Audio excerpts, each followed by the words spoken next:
What is it like to work with Sar?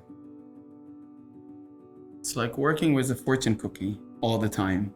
Maybe you don't know this, but he's from the future and he's been there for a while and he came back. So all he can speak about is how the world is going to look like in 2 years, in 3 years, sometimes in 5 years.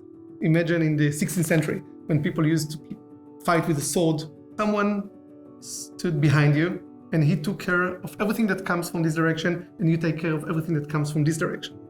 With the relationship with Leo, I know that he will take care of his responsibility and he knows that I will take care of my responsibility. And it gives us a lot of trust and a lot of freedom to act.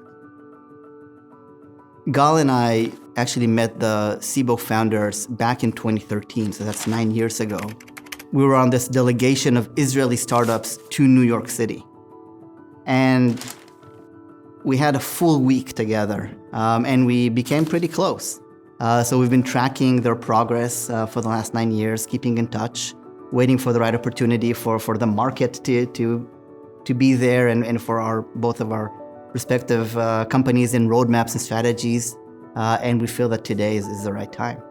Seebo's culture is first and foremost around teamwork. We are here to create together, to deal with challenges together, to win together. We see very similar culture between Augury and Seebo. And if I need to point one thing, is trust. When looking on Augury's culture, we see very high level of trust in people. An environment where people can collaborate and work with each other to create amazing things. What would I tell the employees of Augury and Seebo if I had one sentence to share with them?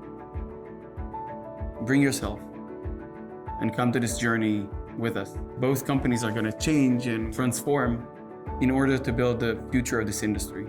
Take on something new and meet new people. If you meet one new person every day, we're going to make it work. So Seebo is joining Augury and it all starts here.